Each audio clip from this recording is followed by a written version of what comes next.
Football ঈশ্বর কি তবে নিজের হাতেই লিখেছিলেন এই শেষ অঙ্কের চিত্রনাট্য, নাকি এটি কেবলই এক অদ্ভুত নিয়তি?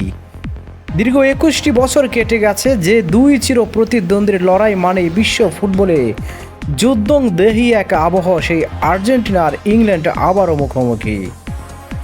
কিন্তু এবারের লড়াইটা শুধু দুই দেশের মর্যাদার নয়, এই ম্যাচ ছাপিয়ে ফুটবল বিশ্ব এখন বোধ হয়ে আছে এক অবিশ্বাস্য ও রহস্যময় সমীকরণে।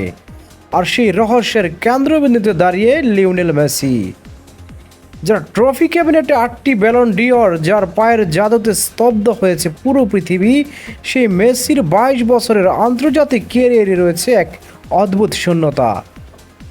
অবিশ্বাস্য শোনালো সত্যি, নিজের বর্ণাঢ্য ক্যারিয়ারে আজ পর্যন্ত কখনোই ইংল্যান্ডের বিপক্ষে মাঠে নামেননি এই খুদে জাদুকর।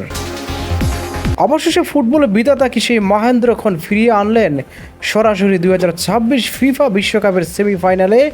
ডিয়েগো ম্যারাডোনার সেই ঐতিহাসিক বরিতার মঞ্চে নিজের শেষ বিশ্বকাপ এসে থ্রি লায়ন্সের মুখোমুখি হচ্ছেন মেসি। তিনি কি পারবেন নতুন ইতিহাস লিখতে, নাকি তরুণ ইংল্যান্ডের কাছে থমকে যাবে তাদের স্বপ্ন?